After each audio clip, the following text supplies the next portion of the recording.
Hey guys, welcome to my channel. Today I wanted to show you how to create an interactive mobile experience for a shoe customization retail site using Blender, a free and open source 3D modeling and animation software, and InVision Studio, a free wireframing tool.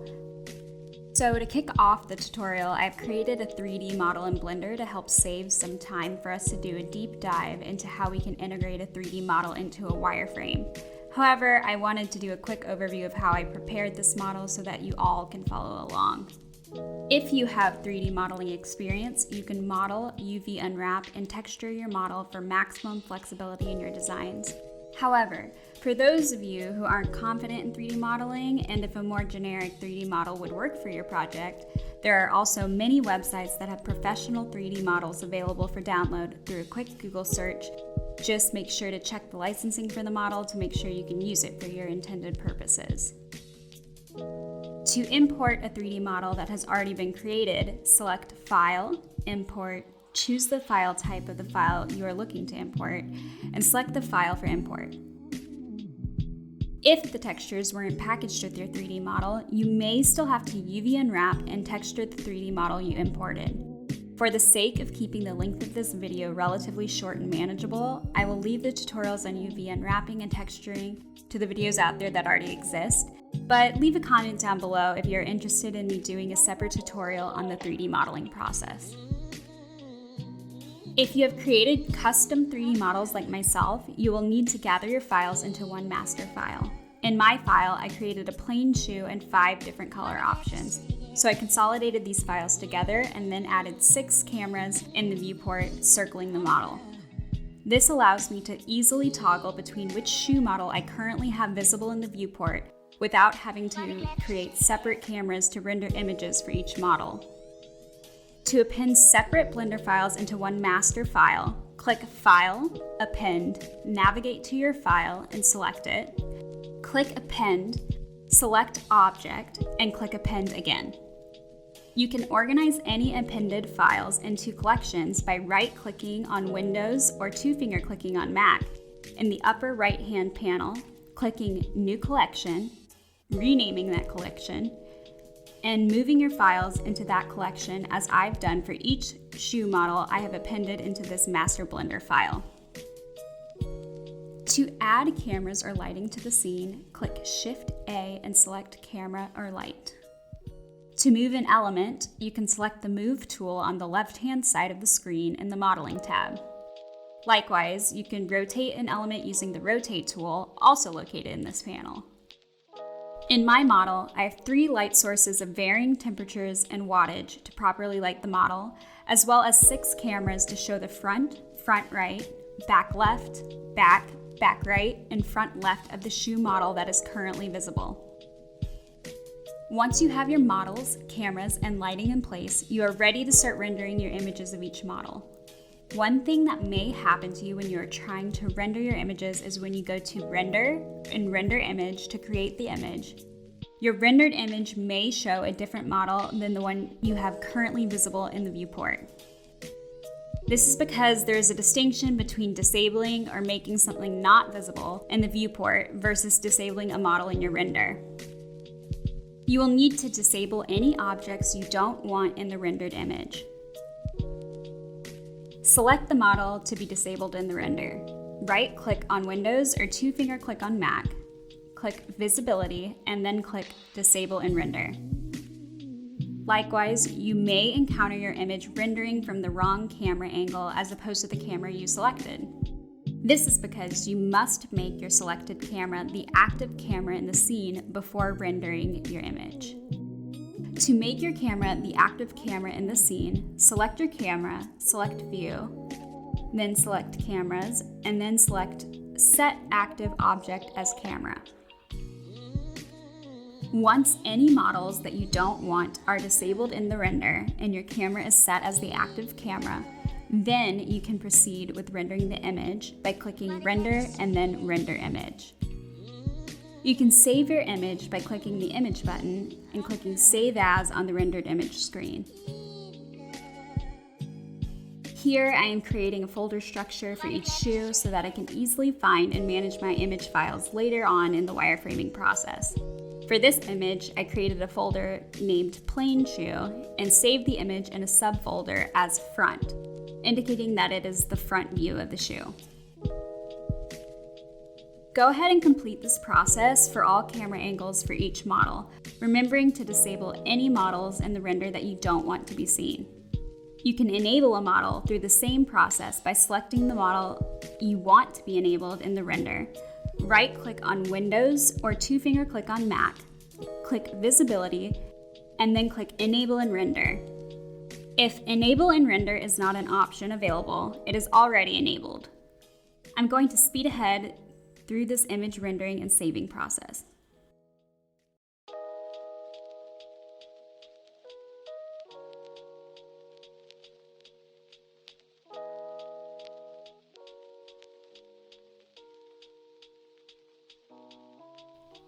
Once you have the initial images rendered and saved for the plain shoe model, let's jump on over to InVision Studio to get started on our wireframe. If you have never used InVision before, you can create a new file by clicking Create New File in the middle panel or by clicking the plus sign in the bottom right-hand corner. Once you have begun a project, your recently opened files will appear in that middle panel.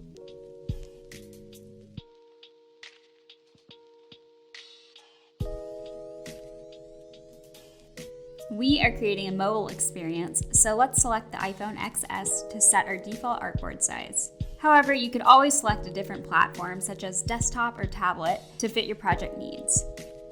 It's good practice to rename your artboard to something descriptive. Here I chose Shoe Customization Screen. Now that we have our first artboard, let's add in a rectangle for the background of our screen. Click the plus sign at the top left of the screen. Click Rectangle, move it into position, and select the color for your background. Next, let's add text to the top of the screen for the name of the business. I added a branded tag to my shoe 3D models, so I'm going to carry over the company name from the tag here. Since this is a shoe customization and color mixing site, I chose the name Kick Mix for this fictional company. Set the alignment, font size, and color for the text. Next, let's add a white rectangle for the background of the 360-degree image viewer using the same method as before. Click the plus sign and choose Rectangle, create your rectangle, and select the color in the Fill section in the panel located on the right side of the screen. Continue to rename the elements you have added to something descriptive. This will help with distinguishing between elements later on. If you know you'll be reusing an element throughout your artboards, you can create a reusable component by selecting the element, right-clicking on Windows or two-finger clicking on Mac, and selecting Create Component. Finally, we can add our images to our shoe image area. Click the plus sign and select Image, navigate to the folder that you had saved your images in, select your images, and click Open. Organize your images into a group by selecting each image in the left side panel by pressing Shift and selecting each image. Then, by right-clicking on Windows or two-finger clicking on Mac, select Group Layers or use the shortcut Command-G. Select your images within the group and resize them by changing the width in the top right panel. Make sure that the aspect ratio is locked to prevent distortion. Center align the images to the canvas by clicking the Center Align button in the top right panel. Now that we have the initial feel for the rendered images within the wireframe for the plain 3D model, let's jump back on over to Blender and render the images for our other 3D models.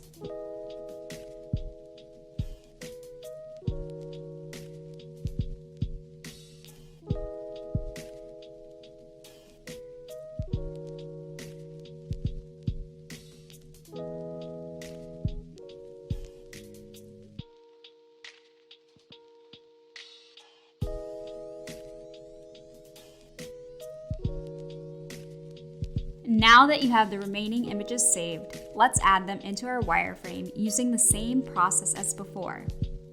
Click the plus sign, select Image, locate and select your images, and click Open to add them to the artboard. Remember to group your images by right or two-finger clicking and selecting Group Layers, or by pressing Command-G for each shoe so that you can easily distinguish between them later on.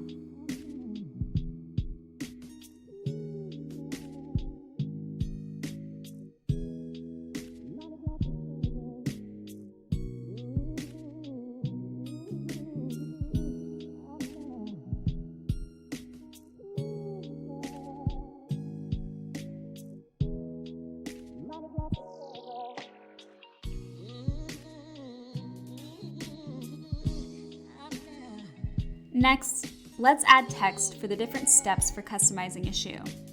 Click the plus sign in the top left section of the screen and select Text. Select a font weight and font size, remembering to choose a font size big enough so that it will remain readable on a mobile screen. For the shoe customization process, the customer will need to choose the fabric, sole, seam, stitching, and heel tag colors. Likewise, they will also need to choose their shoe size.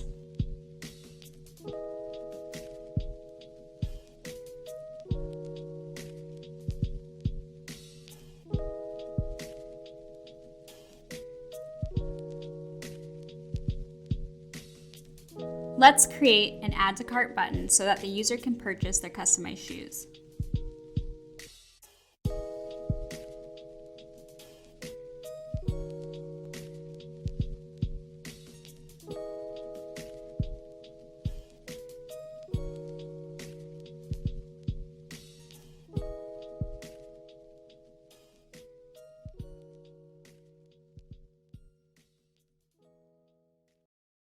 It is a common UI pattern for the cart icon to be at the top right corner of a mobile screen, so I am going to create an icon using the Path tool. To select the Path tool, click the plus icon in the top left side of the screen and select Path. Build your icon out of paths and shapes. Here, I specifically use 2 circles for the wheels, and then group everything together. Adjust the color of each individual element to your liking.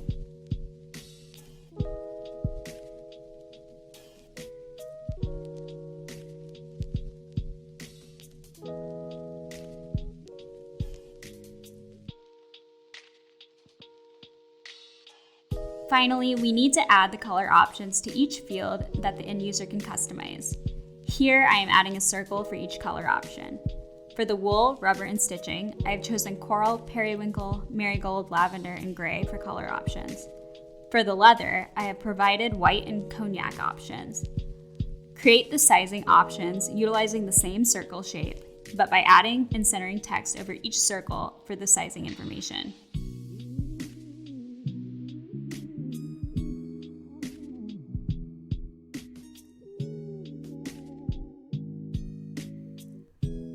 Once you have the main elements added to your artboard, we need to think about button states. Button states are visual cues for whether or not a button is active, enabled or disabled, clicked, hovered over, etc., etc. For this site, I will want to create a faded or muted effect for non-selected color options and sizes, highlight the Add to Cart button when enabled, and provide a visual cue when an item is added to the cart. To show the non-selected states for the color options, create a copy of the color option group of circles, set the color to something light or close to white, and then set the opacity to around 70 to 80%.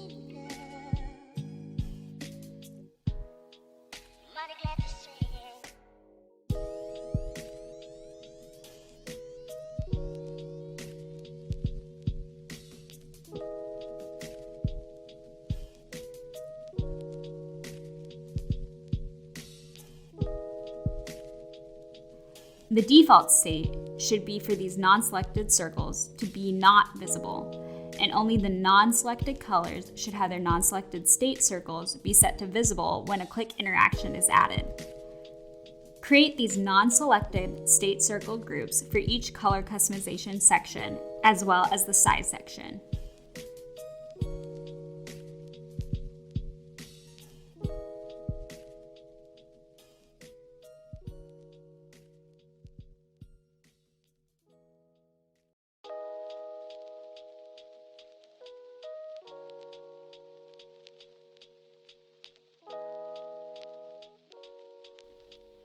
So we now have a completed artboard with buttons the end user will interact with and rendered images of our completed color options.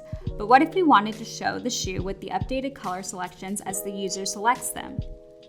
Let's flip back over to Blender and render some images so that we can show that interaction. Choose a model to essentially recreate the textures for. Make a copy of your plain shoe model and make sure it's grouped into a collection. Add the textures to each part of the shoe one by one, rendering an image in between each step.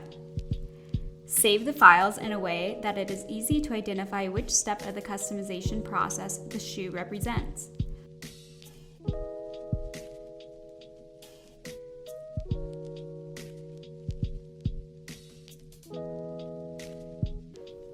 Here, I am saving the shoe with the gray wool fabric chosen as step 1, selecting a gray color for the material of the rubber sole as step 2, adding the cognac leather color to the seam for step 3, adding the gray wool texture to the thread for the stitching for step 4, and adding the matching cognac leather color to the heel tag for step 5. Since we will be showing the 360 image rotation as a separate interaction from the shoe customization process, you only have to render the image of the front view of the shoe for each customization step. Once you have your customization step images rendered and saved, let's flip back to InVision and create artboards to show each step. First, add the images you rendered by clicking the plus sign, selecting Image, locating and selecting your images for each step, and clicking Open. Group and order your step images so that they are organized. Let's set this first screen to only show the front view of the plain shoe as visible. Make any adjustments to the color scheme to any elements that are not components now to avoid making many manual adjustments later. Remember to save your file. You can preview what your artboard would look like on your chosen device by clicking the preview button that looks like a play button in the upper right-hand corner of the screen. If the preview button is not displaying current changes made to your artboard, exiting and restarting InVision Studio should fix the problem. Next, select the artboard either in the left-hand panel or by selecting the artboard title above the artboard. Copy the artboard and paste in the copy. Rename the copy Step 1. We will show the first step of the customization process by editing which image and button states are set as visible. Step 1 is picking the fabric for the shoe, so set your plain shoe to not visible and set the Step 1 rendered image as visible. Next, make your not selected button states visible, with the exception of the selected color. As you can see, this is where keeping your left-hand panel organized is key. Create a copy of each previous step's artboard and set the appropriate states for each step of the shoe customization process.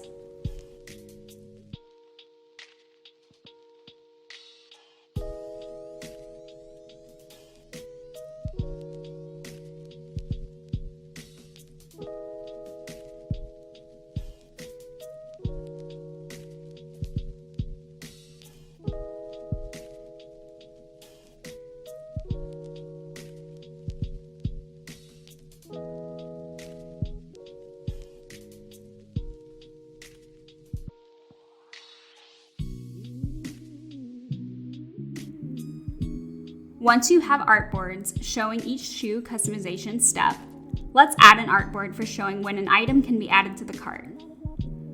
Create a copy of Step 5's artboard and lighten the color of the Add to Cart button. This will be our enabled state screen for this button. Next, create a copy of that artboard so that we can show the visual cue for when an item is added to the cart or when the Add to Cart button is pressed. Create a notification icon by adding a small circle and text to indicate the number of items in the cart. Theoretically, this number should tick up each time the Add to Cart button is pressed. If you would like to demo the Add to Cart button being pressed more than once, you would have to create a separate artboard to show the increasing number in the notification icon. Unless the client asks for a completely comprehensive, high-fidelity wireframe showcasing every possible user flow, the point of a wireframe is to showcase the visual and interaction design to promote understanding and to help a developer build the experience. Since I think displaying this cart notification once gets the point across, I will only have one screen for this interaction. Lastly, I'm adding a mix button feature to randomly select preset color options for the customer. Say the customer creates their shoe and likes it so much that they would like to see the shoe in another set of colors. This button will quickly choose color options created by KickMix's designers to provide style advice or inspiration for another shoe purchase. Here, I am copying the Mix button over to each artboard.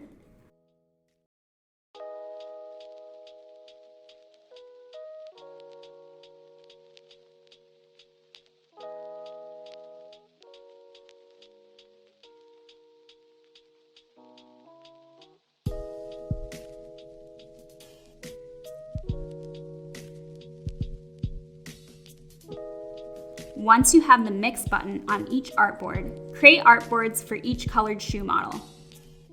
Remember to change the selections and states for the color options.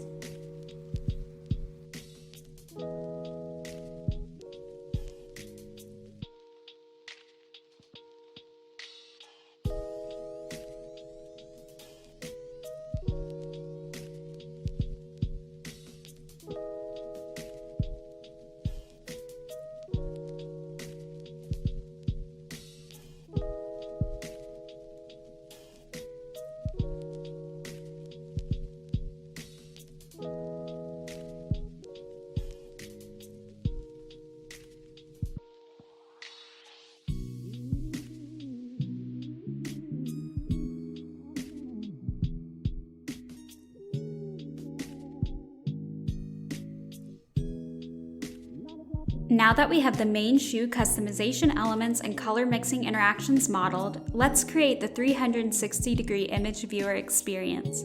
Make a copy of your final artboard showing the color customization selections for the gray shoe. No edits need to be made for this artboard, as this screen will display the front of the shoe. We will need to make a separate artboard showing each individual rendered image we created for the different angles of the shoe.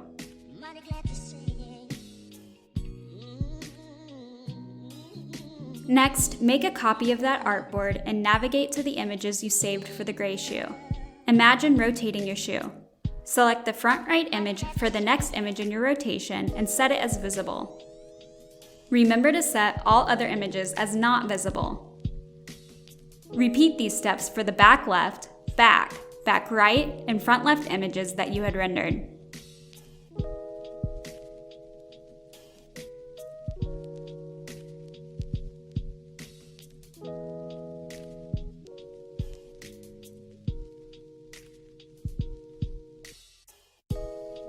Finally, we can add interactions to our artboards to bring our designs to life. For our first user flow, we are selecting gray for the fabric, so select the corresponding ellipse where the user would tap to make their selection. Navigate to the Interaction section in the left-hand panel, click the plus icon, and then set the trigger type to tap. While click would work, the appropriate action for mobile would be the tap action because you should be tapping with your finger rather than using a mouse to click. You can also choose what kind of animation transition you would like. The motion option is typically more seamless and less jarring than the instant preset option, but it can sometimes take longer to load when previewing your wireframe. Here, I chose to keep the animation as the instant preset since I would like the images to change instantly when a color option is selected. Choose the interaction destination by selecting the appropriate artboard in the Navigate To section. Once you have this initial interaction created, create the interactions for the remaining customization selections.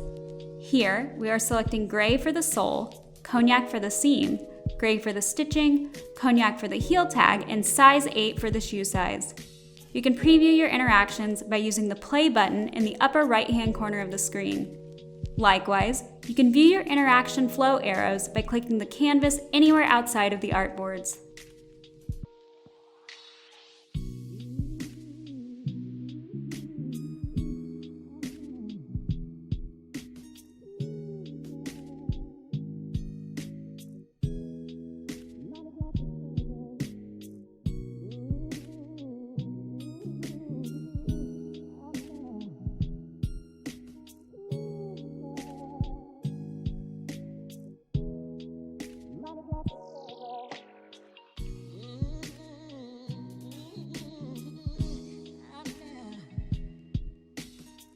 Once you have the interaction set for the color option selections with the final selection enabling the Add to Cart button, let's create an animated effect for when the Add to Cart button is tapped. Select the Add to Cart button and create an interaction leading to the Cart with Item screen. This time, select Motion as your transition for a more seamless flow.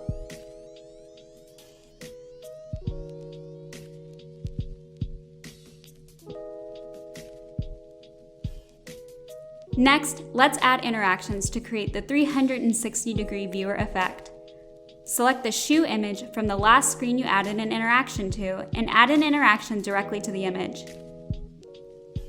Set the interaction trigger to swipe left, the transition type to motion, and the destination screen to the screen showing the front right shoe. Next, add an interaction to the screen with the front right shoe leading to the back left shoe. Complete the circle by adding interactions from back left to back to back right to front left, and front left connecting back to the front view. Add the opposite rotation by adding interactions in the reverse order.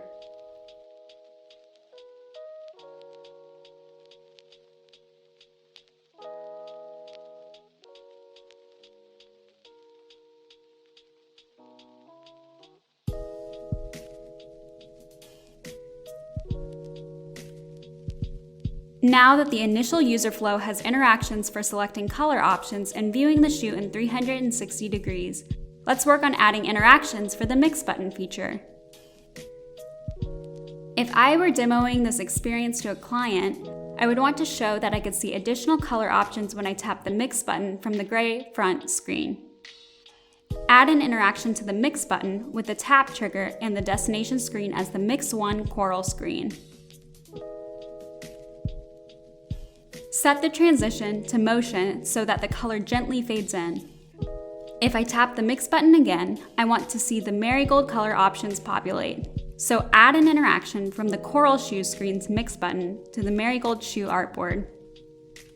Next, add interactions for viewing the periwinkle and lavender options. You can connect the final color option back to the gray shoe to lead back to the 360-degree viewer user flow. Likewise, you can make this wireframe even more robust by adding a clear selections button leading back to the plain shoe, or by adding more color selection user flows. But for now, I'm going to call this wireframe done since it shows each user flow type. Remember to save and preview your final wireframe. Just to recap, here you can see how a customer can choose the fabric color, sole color, seam color, stitching color, heel tag color, and size, as well as how to add the customized shoes to the cart with a cart notification icon indicator. One thing to note is that if you click on the wrong part of the screen, InVision Studio will highlight in blue what areas currently have interactions set. Here, I'll tap and slide the image to view the shoe in 360 degrees.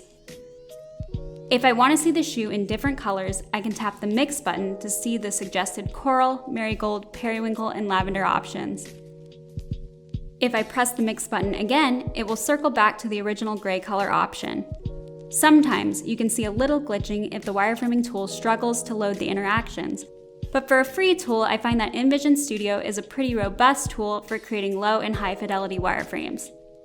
I hope this clears up how to incorporate 3D models into your wireframes and provided helpful tips for creating animations to help your wireframes feel more interactive. I will be releasing more tutorial videos soon, so hit that subscribe button if you would like to stay in the loop. Thanks everyone!